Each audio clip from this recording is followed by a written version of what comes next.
Bruno Dirk, bedankt voor de uitnodiging. Merci beaucoup pour l'invitation. Et ce qui est assez amusant, c'est que le PTB et Rudy Vervoort sont pour une fois sur la même longueur d'onde en ce qui concerne le bilinguisme. Je ne sais pas si ça préfigure un rapprochement. Donc, un peu plus sérieusement, je vais parler en fait avec une double casquette. D'une part, avec ma responsabilité de secrétaire régional de l'ACC de Bruxelles. Nous avons tenu un congrès tout récemment sur la question de l'emploi de qualité et nous avons pas mal discuté de l'enseignement. Et une deuxième casquette, que je fais partie d'une association qui s'appelle École Babel, où on réfléchit avec une série de personnes de terrain, des enseignants de terrain, qui enseignent notamment le français de deuxième langue étrangère, pour des primo-arrivants notamment. Et donc, je vais parler avec cette double casquette, et je ne dirai pas toujours la même chose selon la casquette que j'utiliserai. Premièrement, avec ma casquette syndicale.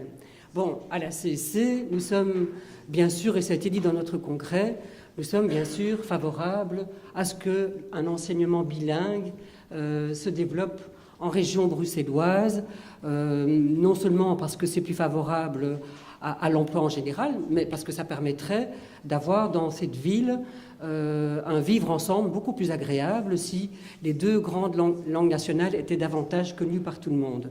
Ça, c'est une position extrêmement générale. Mais il nous faut tout de même descendre de plusieurs étages et de voir, oui, mais qu'est-ce que ça implique et quel degré de priorité faut-il mettre ça? Si on réfléchit dans un agenda maintenant politique en disant, mais tiens, s'il faudrait faire un plan pour l'enseignement, où est-ce qu'il faudrait mettre cette priorité? Et là, je viens avec ma deuxième casquette de ce que j'ai appris dans cette association-là. Je pense que ça, c'est un coin aveugle dans les propositions du PTB pour l'instant. Ce qui est négligé, c'est s'interroger, oui, mais c'est quoi le bilinguisme à Bruxelles? Plein d'enfants dans nos écoles, néerlandophones ou francophones, sont bilingues. Ils arrivent en maternelle déjà avec une autre langue. La moitié de nos enfants, ici à Bruxelles, viennent avec une langue maternelle qui n'est ni le français ni le néerlandais. Et là-dessus, il y a énormément de travaux tout à fait intéressants qui existent, qui se font et qui veillent surtout à prévenir des grands dégâts que certains enseignants bien intentionnés font quand ils disent aux parents, surtout, spreek Nederlands met uw kind, of spreek Frans met uw kind, même s'ils ne maîtrisent pas cette langue-là. Et donc, il y a énormément de travaux passionnants qui se font là-dessus, qui disent, si vous voulez favoriser l'apprentissage d'abord au moins d'une des deux langues nationales, la rendre possible, il faut développer des stratégies dans les écoles pour qu'il y ait une reconnaissance de la langue d'origine des enfants et une appréciation positive de cette langue plutôt que de la marginaliser. Et donc, il me semble, d'après tous ces travaux-là, que le premier travail à faire en région bruxelloise, particulièrement parce qu'on est vraiment très concerné là, ce premier travail, c'est de prendre acte de tous ces travaux-là. Je pense notamment aux travaux, je vais en citer un seul, parce qu'il y en a plein, il y a notamment Altay Manso qui a fait des travaux tout à fait passionnants et des enquêtes dans la communauté turque et la communauté marocaine. Il y a énormément de travaux qui existent parce que tout le monde s'interroge. Et ici, moi, je ne me place pas du tout du point de vue d'un linguiste, je ne mets pas du tout en cause les travaux de M. Van de Craan, je me place à un tout autre niveau, c'est à un niveau des pratiques de terrain en région bruxelloise et des réalités sociologiques en région bruxelloise. Et il est possible que dans certaines communes, une école flamande et une école francophone, par exemple, décident de se mettre ensemble et de développer un projet commun. Bravo, très bien, faites-le, très bien. Mais pour ce qui concerne l'ensemble des écoles, surtout dans les quartiers populaires, j'attire votre attention sur le fait qu'il y a peut-être un premier pas à régler avant. Ça n'empêche pas qu'en maternelle, on puisse déjà apprendre des chants dans l'une ou l'autre langue et veiller, parce que les enfants, effectivement, ont un cerveau extrêmement plastique et peuvent apprendre plusieurs langues. Mais je pense qu'on ne peut pas aborder cette question-là avant d'asseoir et de régler cette question de la reconnaissance du bilinguisme déjà auquel sont confrontés la plupart de nos enfants dans le système actuel. Je pense que c'est vraiment un pas extrêmement important et qui est trop négligé dans ce débat-là. Okay. Alors, parce que j'épuise bientôt mon temps de parole, oui, si j'ai encore juste 2 secondes, oui.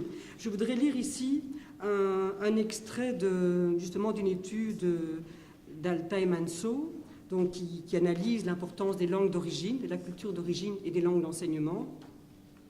Et il dit, il attire l'attention, si on ne réussit pas cette reconnaissance de la culture d'origine, qu'est-ce qui risque de se passer?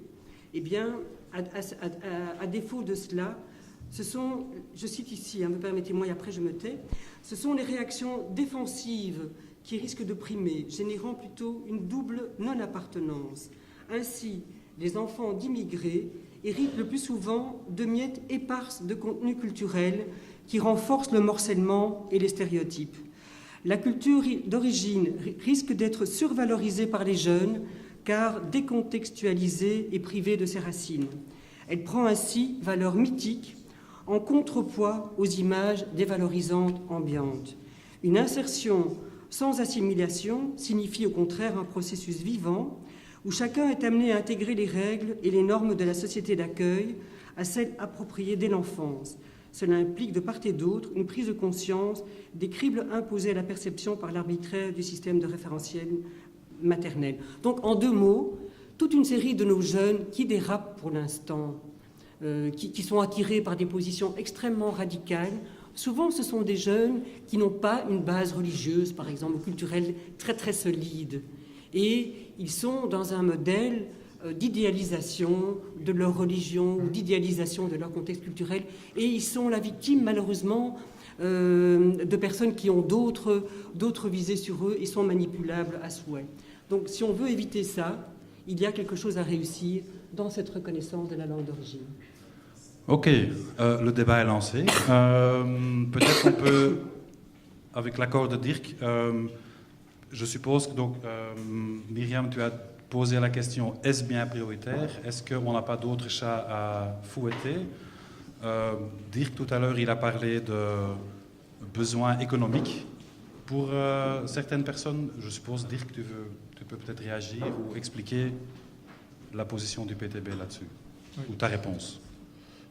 Ben, je pense que d'un côté, c'est vrai ce que Myriam soulève. Hein, donc, Bruxelles, et je pense qu'Éric va le décrire aussi, Bruxelles est multilingue. Et donc, en même temps, il faut quand même... Et donc, bon, l'immersion en soi, c'est un instrument, c'est un outil qui ne se prête pas juste à 2 langues, mais peut se prêter à plusieurs langues. C'est une approche, à mon avis, qui est favorable, justement à intégrer plusieurs langues dans la scolarité. Les propositions du PTB sont... on ne va pas résoudre tous les problèmes de l'enseignement. Je vous signale qu'il y a une petite brochure qui reprend l'ensemble des positions, donc qui explique un petit peu. Une des choses qu'on aimerait bien, on aime citer comme source d'inspiration, c'est le modèle finlandais, où justement on utilise aussi, on organise des cours dans la langue maternelle, dès que par exemple dans une école 3 à 5 élèves partagent une même langue maternelle qui n'est pas la langue scolaire. Et donc 1 heure ou 2 heures sont consacrées à cette langue. Ça rapproche un tout petit peu les expériences du côté néerlandophone de l'enseignement bicommunautaire, je pense, à Bruxelles, qui ont essayé de réaliser ça avec la langue italienne, espagnole et même turque. Hein. Donc je pense que en soi, l'immersion change déjà l'attitude vis-à-vis de la langue. Et je pense que c'est très important. Hein. Donc ce n'est plus un combat entre langues, c'est quelque chose qui est stimulant, qui s'ouvre, et je pense que c'est important tout court.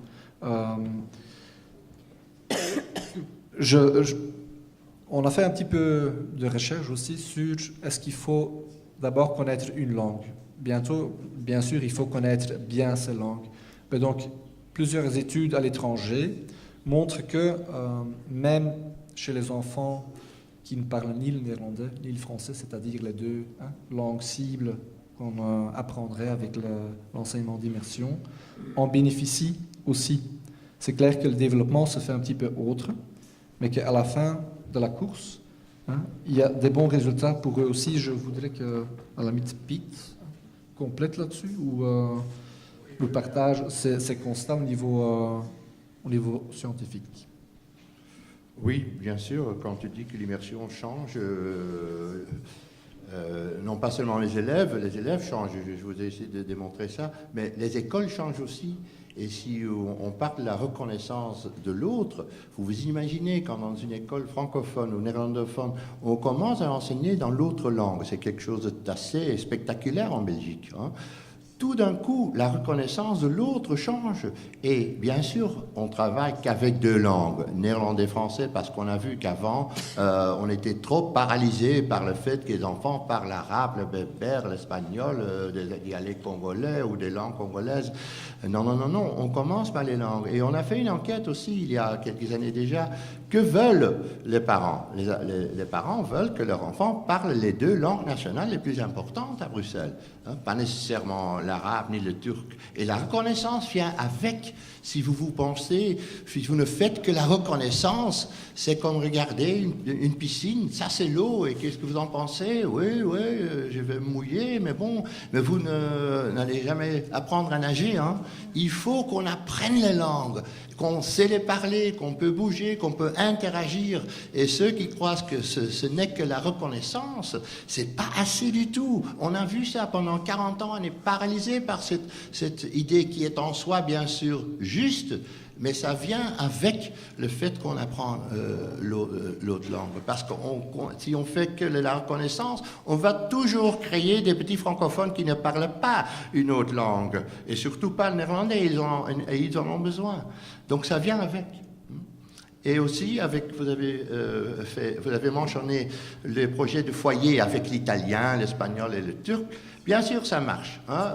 On vient de terminer un projet à Gand avec le turc. Qu'est-ce qu'on a vu?